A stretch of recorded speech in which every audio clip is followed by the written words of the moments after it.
समय आएगा जब अपने प्राण में हम बिना किसी दोष भावना के जीवन जी पाएंगे। Amen.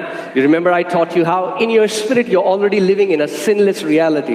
अपनी आत्मा में आप पहले से ही एक पाप मुक्त हकीकत में जी रहे हैं। But the enemy tries to put doubt and condemnation and accusation in your soul. लेकिन दुश्मन आपके प्राण में बार बार संदेह ले आता है, दोष ले आता है। What do we have to do? हमें क्या करना है?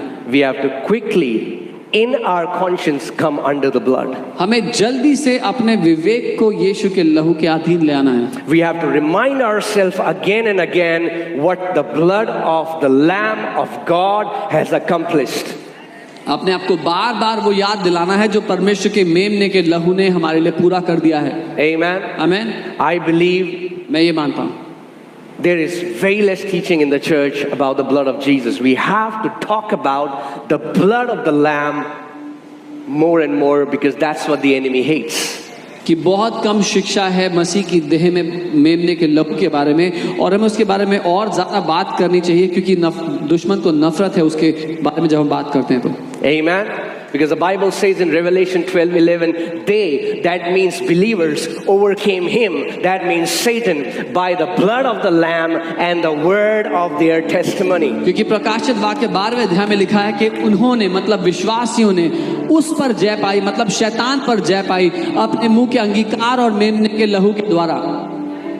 Amen.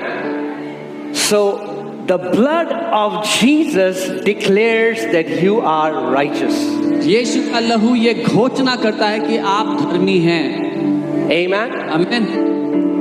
And do you know that again I don't want to go into depth into that teaching, but every time a blood is shed there is a voice in the spirit realm. मैं और ज़्यादा गहराई में तो नहीं जाना चाहता इस समय, लेकिन हर बार जब लहू बहाया जाता है तो आत्मिक दुनिया में एक आवाज़ होती है उसकी। God tells Cain that the blood of your brother cries out to me. परमेश्वर केन से कहते हैं कि तेरे भाई का लहू मुझे चिल्लाकर पुकार रहा है। But do you know there is a blood in the spirit realm that speaks the loudest, and that is the blood of Jesus. लेकिन क्या आप जानते हैं आत्मिक दुनिया में एक लहू है जो सबसे ऊंची आवाज से बोलता है, और वो and it shouts that they are righteous. और वो ये चिल्लाकर कहता है कि तुम धर्मी हो, आप धर्मी हो। When there are hordes of demons and evil spirits that come to accuse you, the blood stands before you and declares this one has been made righteous. जब दुष्ट आत्माओं का झुंड आपके विरोध में बोलता है, आप पर आरोप लगाता है, तो यीशु का लहू सामने आकर के आपके जीवन के ऊपर घोषणा करता है कि इसको सिद्ध कर दिया गया है, ये पवित्र है, ये निर्दोष है, ये धर्मी है। Amen. That's why the sacrifice of Jesus was not an ordinary sacrifice. इसीलिए यीशु का बलिदान कोई साधारण बलिदान नहीं था। That's why Jesus is not a God of Christians. इसीलिए यीशु ईसाइयों का परमेश्वर नहीं है। Jesus is the Lamb of God. God became flesh and sacrificed himself and shed his blood and said, anyone who will believe in me will not perish but have an everlasting life. यीशु परमेश्वर का वो मेमना है जो देहधारी हुआ, अपना लहू बहाया, और परमेश्वर ने कहा जो कोई इस पे विश्वास करेगा वो नाश ना होगा लेकिन अनंत जीवन पाएगा। Amen. So we have to train our conscience हमें अपने विवेक को ये सिखाना है to what has already happened in our spirit man. जो हमारी आत्मा में हमारे साथ हो चुका है वो। That's what maturity means. यही सयाना होना है। That means going back. That's what it means to be covered under the blood. In the Old Testament, they had to physically apply the blood. In the New Covenant, we apply the blood by becoming aware of the blood. पुराने नियम में उन लोगों को शारीरिक रूप से लहू लगाना पड़ता था, लेकिन नए नियम में हम लोग उसके बारे में चेतन हो करके, उसके बारे में अपना ध्यान रख करके उसके अधीन आते हैं।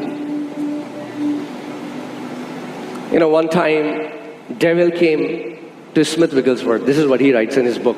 And he came with a long list. There was a long, like when you go to shopping, you have a long list.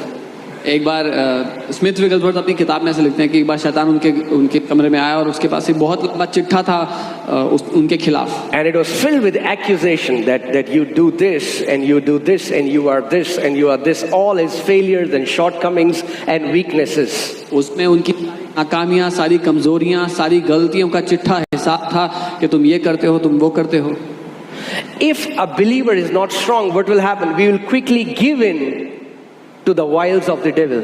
अगर एक विश्वासी मजबूत नहीं है तो क्या होगा? हम जल्दी से शैतान की तरकीबों में फंस जाएंगे। And we'll say, yes, I'm this, बोलेंगे हाँ मैं तो ऐसा I'm हूँ, like this. मैं तो ऐसा ही हूँ। But you know what he did? लेकिन आपको पता है उन्होंने क्या किया? He had a ink bottle of red color. उनके पास लाल रंग की इंक की बोतल थी। He threw that ink on that piece of paper and said, the blood of Jesus has already made me righteous. उन्होंने वो इंक की बोतल लेकर के ऐसे फेंक दिया और बोला कि यीशु के लहू ने पहले से ही मुझे धर्मी बना दिया है। Amen? आमीन। That's a beautiful thing. See, the kingdom of God is